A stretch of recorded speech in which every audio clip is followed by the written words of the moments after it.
at the end of the day, he bequeaths a certain amount to the Cancer Foundation. So, but you never know. Maybe the dad give to charity just to reduce his tax.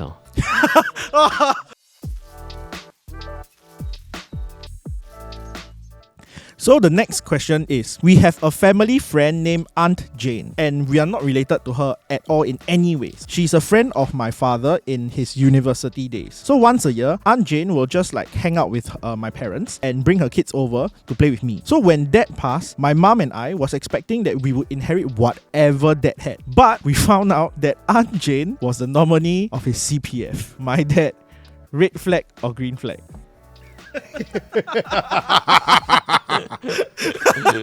All the thoughts the same, like, this guy. There's definitely plausible reasons. There are plausible reasons, but I think we watched too much.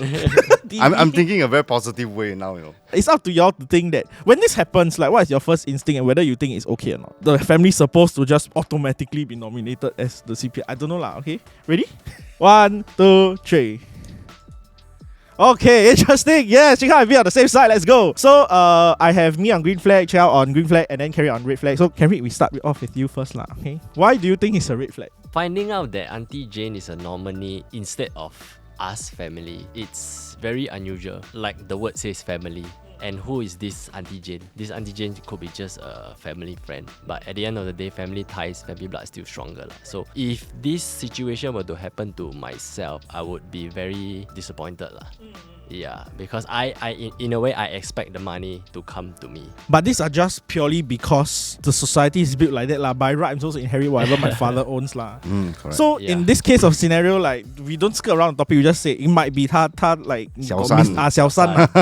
Okay, so Chia, why do you think it's a green flag? So I've also seen examples where part of the estate goes to another party that's outside of the family. I've seen it going to close friends, being supportive of the family, helping them with their day-to-day stuff. When emergency happens, this person step in to take care of stuff. Those close friends, are like family members, people that is always around you, but you always never remember them when you want to tap out or something like that. Right. So I think from the dad's perspective, where before he passed on and made a will, probably he has also made some considerations of what this Auntie Jane has done for the family. My guess, I'm trying to think on the positive side, right? So like, for example, even for myself, I have a very good friend, right? He has helped me in a lot of ways, which I cannot repay him. So he's a really good family friend. Towards the end, when you look back, when you do your will, it's very somber. It's a very serious kind of matter when you write your will. So then you start to reflect on your life. What have you done? Not with Auntie Jane, but what have you done? You look at what you have done, and then who have helped you along the way, and then you see, hey, I can't repay you now, but at least I can give you a boost after I die, I hope.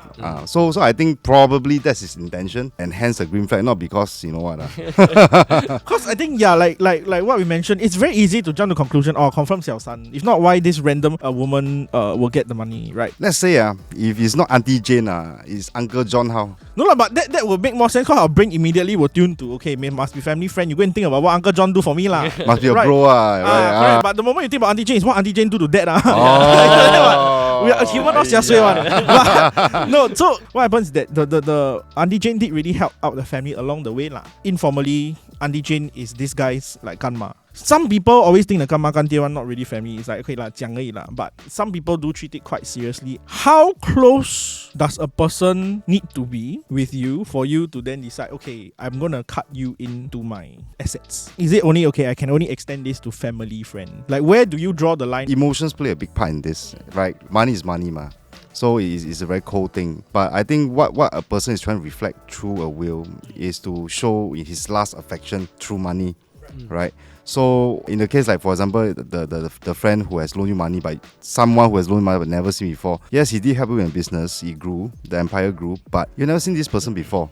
So I think it also depends on upbringing. Some people, they know that even though this guy is rich, but it's a way of giving him a bit to show my last thanks to you. Some people may just say, forget about it. He won't remember me, I won't remember him anyways. And my family probably need it more.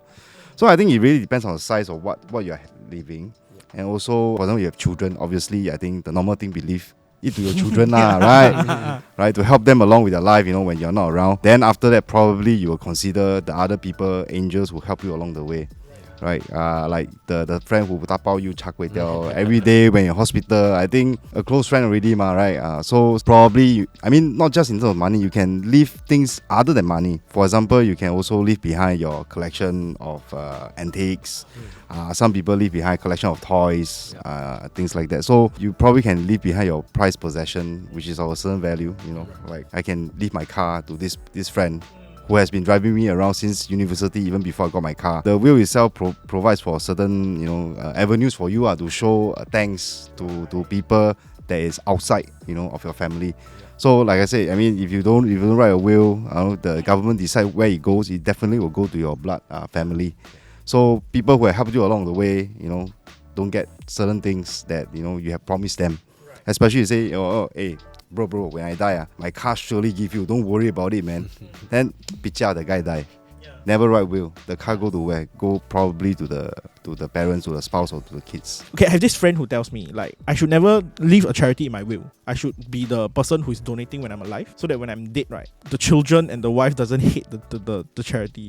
Cause 妈的，我本来是 50-50， 现在变 30-30， then 那个 charity 拿 30%. What do you think about having like charity to express like your continued legacy of this is my character, right? I've always donated maybe like Cancer Foundation. After I die, I still want to continue doing so. So I think will, as the word says, is your last will and testament. So it really reflects what you believe and what you think towards the end. Right. I mean, you have always been donating to, for example, a church or any of a religious faith. I think the family will know, right? It's common. People do a lot of donations for medical purposes. If the family is close enough, they will know that the dad probably supports Cancer Foundation throughout his life, and no surprise. At the end of the day, he bequeaths certain amount to the Cancer Foundation. So, but you never know. Maybe the dad give to charity just to reduce his tax. So reducing tax. That is during the lifetime. That's true. I mean you do get tax deduction. Yeah, when you're alive, not when you're dead. Yes. So probably, I mean that's one plausible way to look at it also. Yeah, I mean of course, emotionally, children, families, they might say, hey, wow, why you give so much away to somebody outside than to us? We do need the money, our house is leaking and all that stuff. Ultimately, the family will still have to respect the wishes of the will. Yeah, I mean, it's a valid, legally valid document. The person has stated so, right? Then you have to respect the wishes that he do want to support a certain cause. I think probably people should feel, okay lah, at least he still want to do something good after he pass on, right? Yeah.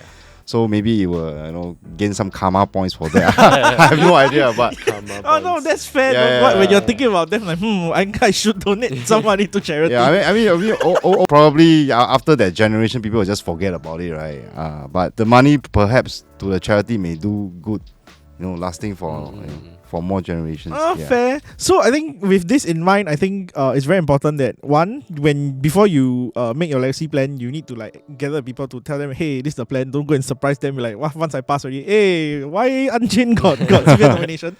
Tell them in advance. It is not really a division of cohort cash. It's more of like, hey, this is my last act on this earth. I want to do certain things. It might be unorthodox for you to understand right now. My will and my legacy planning is for me to really just let you remember who I am. And yes, it might be unfair to the living. Big whoop. At the end of the day, I die, you still get money, right? But as long as you get some, don't complain. It's good enough. Let me donate to my charity. And no, Anjin is not my mistress. Alright, cool. That's a good conclusion.